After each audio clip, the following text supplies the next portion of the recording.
Hey guys, so let's talk briefly about the difference between female sexuality and the male sex drive.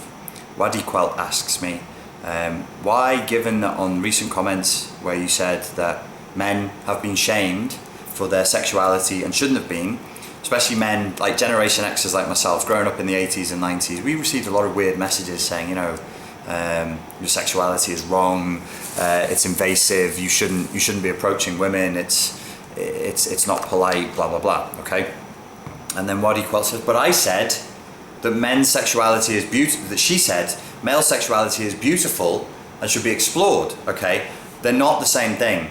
Me saying that men, that's going to get annoying. That fan in the background blowing straight into the speaker here. Me saying that men shouldn't be shamed for their sexuality is not saying male sexuality is beautiful. That's an apples to oranges comparison. They're two completely different things. Men were, maybe not now, I don't know, I'd have to know what the lived experience of a 15-year-old growing up in 2013 is. But for me, we were bombarded with a lot of messages that said, you know, just by virtue of being a man, your whole sexual outlook is wrong, it's dirty, it's shameful. If you go up and talk to a woman who you like, it's tantamount to some kind of psychological assault. And many of us, as you saw in the comments, agree, sort of say, yeah man, that's how we felt. Then saying males, what you said as a lady, so you're coming at this from your perspective as a lady, is you're saying male sexuality is beautiful and should be expressed as beautiful. And the reason why I textually C-gripped you for that is because, I don't remember textually C-gripping you, I'm sorry if I was brutal. That's why I've done a video, because when I write words, it sounds more sarcastic and it sounds harsher than when I speak. There's no inflection, so there's no ability for me to convey any sort of human warmth there, you know, and I'm mean, you know, I just am mean. I live with it. The meanness of myself. No, I don't remember textually C-gripping. I'm sorry that I made you feel like you'd been C-gripped via my words. It definitely wasn't my intent. But it was my intent to express very clearly and strongly that I like you, I'm an optimist in terms of male-female relationships. No matter how much pain a woman has experienced at the hands of a man, no matter how much pain a man has experienced at the hands of a woman, we can learn to let go of these childish generalizations. Like, all women are so, blah, blah, blah. All men are so, blah, blah, blah. It's ridiculous, it's insulting, it's dismissive, and it's abusive for men or women, for one human to say to another human, I know what your lived experience is. I know subjectively exactly where you're coming from, and I know exactly what you're thinking right now and what you're going to do. It's offensive. You can't do that. You got to give people, you got to respect their reality, their individual subjective reality, I personally think, because if people don't do that for me, I tend to get annoyed. So the textual C-grip would have come as a result of you editorializing what the male sex drive is. See, I'm saying male sex drive.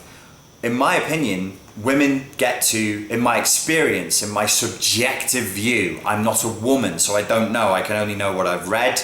I can only know what I've experienced having sex with women, which I've been lucky enough to do. People have been kind enough, some ladies have been kind enough to allow me to do that, jolly decent of them. And I can only tell you what my experience is. And plus, you know, I ask a lot of questions. I've always kept female friends around me. I like the company of women, and I ask them a lot of questions about sex because I'm interested in sex, I'm interested in psychology. My view is that, my perception that I've built up is that yes, women have a sexuality that is beautiful, that can be enjoyed. Men have a sex drive to be satiated. Do you see how different the linguistic frame is? So me C-gripping you, obviously I didn't communicate very clearly whatever I said, was to say, no, look, I am an optimist. Like you, I'm an optimist. Men and women can heal this rift, and you can be in a long-term loving relationship, and that's the goal. That's what you want, that's what I want, that's what we all want. Long-term loving relationship, and everything will be happy and everything will be fine. And it's doable, because I personally, the reason I'm so optimistic is I don't actually think any of us really want that much. It's not unreasonable. It's just you've got to let go of the past, move forward and do it decisively, and you are going to have to upgrade some of your skills in terms of assertiveness, etc., etc. Okay, so I'm an optimist like you are. But that optimism hinges on this philosophy that I have here that pisses people off and drives people away and also draws people to me. So I am deliberate and absolute and totally unapologetic. This channel is not vanilla. This channel will have a Marmite effect. And if you don't have Marmite in your country, I don't know what the other brands are, but like, you will either love it or hate it. And this brand of honesty will provoke you. This is like massage for the soul. So I put my fingers in, you go, ah, and I go, oh, it hurts there. Well, I'm not gonna go, oh, well, I'll never touch that again. Glad you told me that's where the pain is. Let's never go there again. What does the massage therapist go, oh, it hurts here. Oh, okay. What about here? What about here? What about here? And then through feeling that and getting your response going, ow, ow, ow, ow, ow, I'll go, oh, okay, here we have an entire line of torn muscle and tissue and we need to get in there. And then what does the massage therapist do? He or she maps where that is and then they put their fingers in it more. So there can't really be, I would say on this issue, there has to be a facing up and a growing up in relation to these issues. This is not to accuse anybody or to throw rocks at anybody. We all need to grow up around this issue because I believe that culturally at a societal level, we've become immature in relation to each other. What was I thinking today? It was a very, very uncharitable thought. I was thinking that we're all just children and we're ridiculously overwhelmed with greed and we're basically children trying to get with other children looking for the other person to fulfill our needs. But you've got two adults who are really emotionally immature and like children getting together, demanding a shitload from each other as spoilt brats do, and then it all goes bang and everything goes horribly wrong. Okay, that might be an oversimplification. Sometimes you're the adult and the other person is the child. Yes, I could say that about my relationship, right? So, oh, I was the provider, I was the empath, she was the narcissist. However, that wouldn't quite be truly true. You know, brutal adherence to honesty means I have to say, actually, she fed into my narcissism. Actually, I did things with her where I did use her. Okay, maybe it wasn't as much, but what are we going to do? Keep score? You know, at times, there were things that I did that were simply abusive, maybe not directly, but certainly passively. You know, people aren't things. So I wasn't just this innocent victim who didn't feed into, so this is the kind of maturing I'm talking about. We'll get there, slowly, slowly, slowly. Don't lose it. Don't lose it. What's happening here is a good thing. When people are leaning towards saying women are so and men are so, I am going to start dropping the hammer on people. I have to. And I'm going to just ban people and say, look, you're trolling the issue, you're pissing people off, and then they'll just walk off feeling pissed off and going, yet another fucking man who doesn't understand what it's like to be a woman. Yet another fucking woman who doesn't understand what it's like for me to be a man and doesn't want to hear, okay? We've got to stick through, it's uncomfortable, okay? The people who you perceive as being your,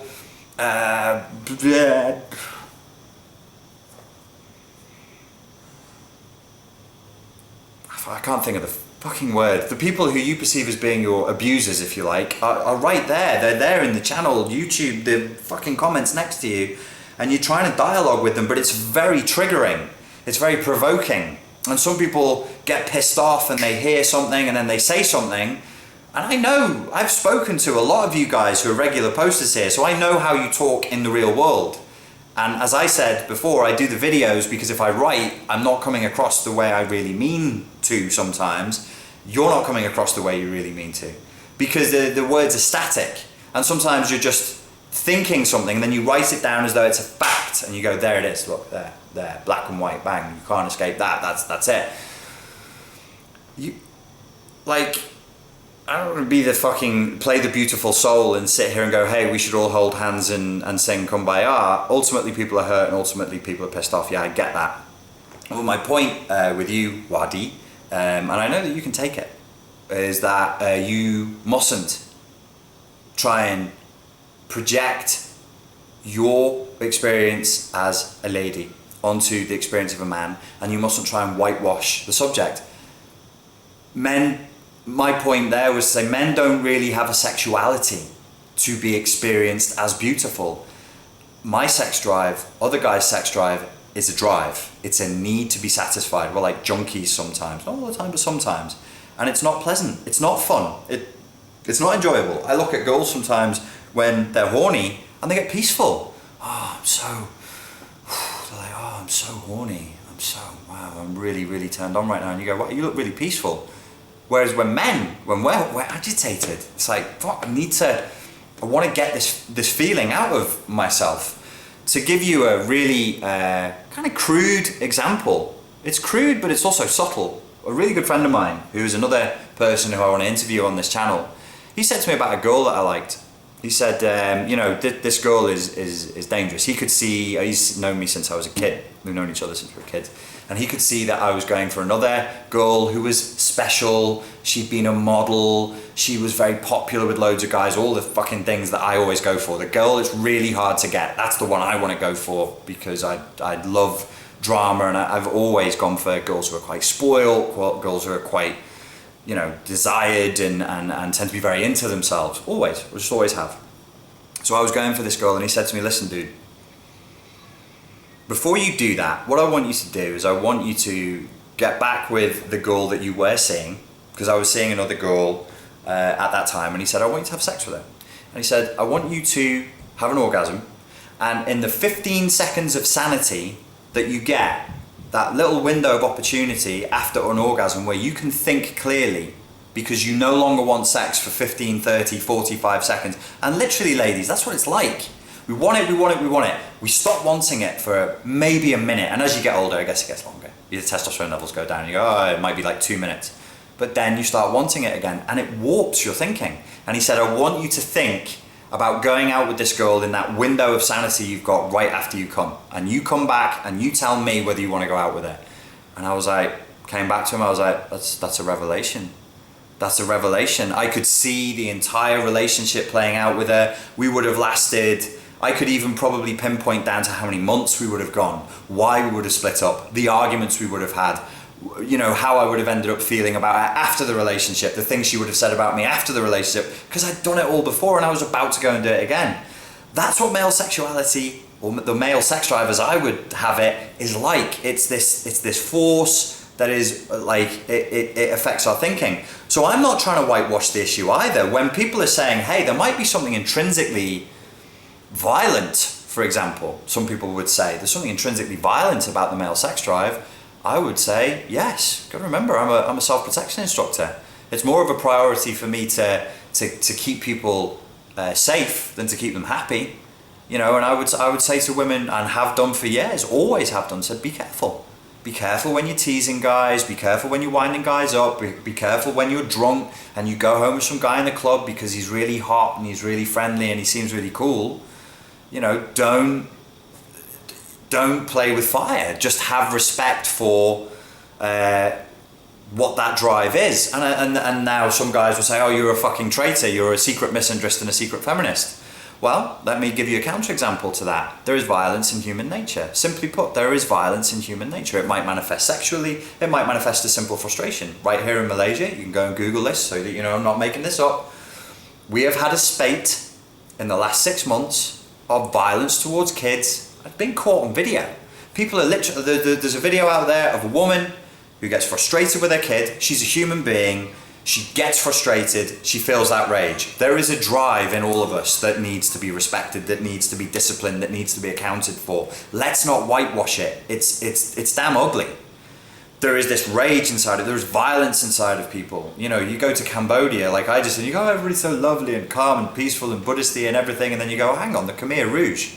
Fucking women, children, farmers, nobodies, people knew that they were not guilty of anything, but they tortured them almost to death and then killed them with hammers, killed them with mallets. Not long ago. This ain't like ancient fucking history. They just put them on a concrete floor. They were exhausted from the 3 days of torture they just endured, where they did things to them like sticking insects, they cut wounds in them, stick insects in them, right? The Cambodians are lovely, lovely, sweet people. And then, to save bullets, they would mash that person to a pulp with hammers. They're not. Now, you could say, well, they're not me. Genetically, I'm different. Genetically, I'm of a different race. I'm of a different cultural background, a different national, whatever. And I'm just like, well, humans are humans. That violence, that rage is inside of us, and we need to respect that, and it does feed back into the sexuality. So when I said men shouldn't be shamed for their sexuality, I was not saying, hey, we should just say, male sexuality is beautiful. No. Right now, there are guys out there, right now, who can't handle their own emotions. I myself have anger management issues.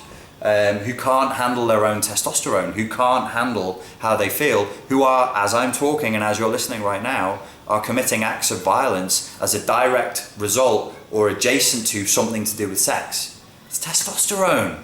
Sex, violence. It's you know, the desire to procreate, the desire to fight. It's coming from the same root. Now, am I saying, oh, men have no responsibility, women should cover up because, you know, otherwise you'll provoke our darker natures? No. Spartan life coach, self-discipline, accountability, responsibility, critical thinking.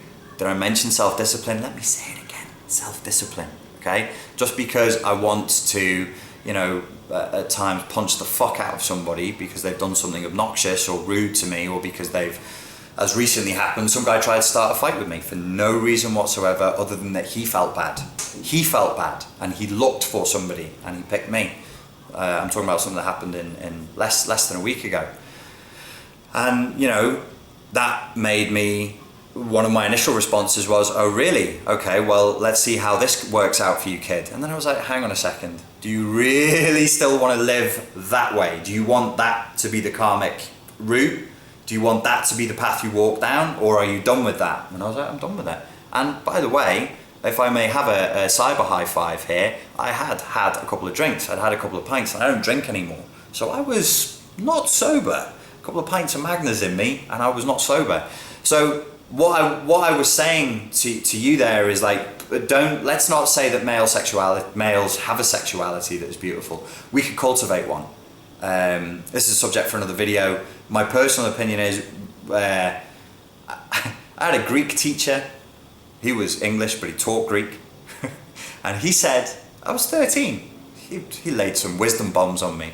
I learned a lot through studying, I learned no fucking Latin or Greek, but I learned stuff about Roman culture, Greek culture. And he said to me, the man is attracted to the man and the woman woman is attracted to the woman and the man. And I said, bullshit. And I still kind of say, yeah, no, not really, but there is something to that. If women can get hold of that masculine energy, experience life, handle problems sometimes in a more masculine way, then they'll be balanced. If men can also do that with the feminine energy and experience life in a more feminine way, then they can be balanced. I've always said this to guys when I'm talking to them privately, and I'll say it openly now. If you can do that in the bedroom, instead of being goal orientated, I want to have an orgasm, I'm moving towards that, and you can get into that, oh, be in the moment, slow down, experience this, enjoy this, build the anticipation. I learned how to do that just through greed, man. I was just like, not through moral virtuousness, I was just greedy. And that greed made me go, hey, I want this to last long. This feels good, I want it to last longer. I want this to be better, I want this to be better, and it works. So I would say it's going to be through a coming together, not through being the manliest man I can be and you be the womanliest woman you can be. In order to come together, there needs to be a matching. And as much as like I will complain about the narcissistic tendencies that of my ex-girlfriends who I consistently attracted, the good side of them was they all had certain tendencies that they all could be, if need be, assertive. They could all, if need be quite stern. Some of my long-term ex-girlfriends were, one was a nurse and the other one was a physiotherapist, and both of them, and this is relevant to coaching and it's relevant to this issue if you let it swirl around your brain for a bit.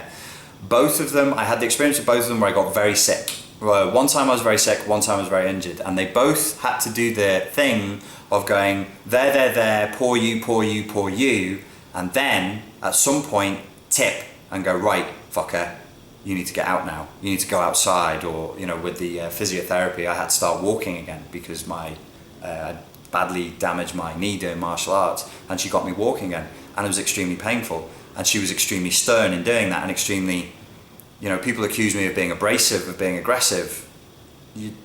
Sometimes you need that. Sometimes you need confrontation.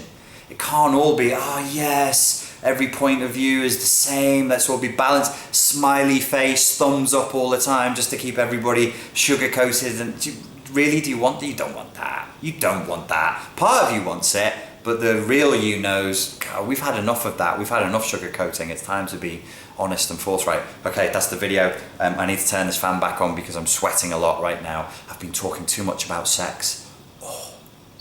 but the fan will be annoying in the background. So, okay, let's leave it there. Thank you very much for your time and your attention, guys. Thanks very much for the comments on the last video. I am gonna change it to being unlisted, and I might have to delete that video because it's generating too much upset, and that is not the purpose of the channel. And myself and my friend are gonna reshoot, we're gonna redo that interview, and we're both gonna be a little bit more careful with the words that we use. Okay, so thank you very much for your time and your attention. Please stay calm, stay patient. I come in peace. I'm really not trying to hurt anybody. Quite the opposite.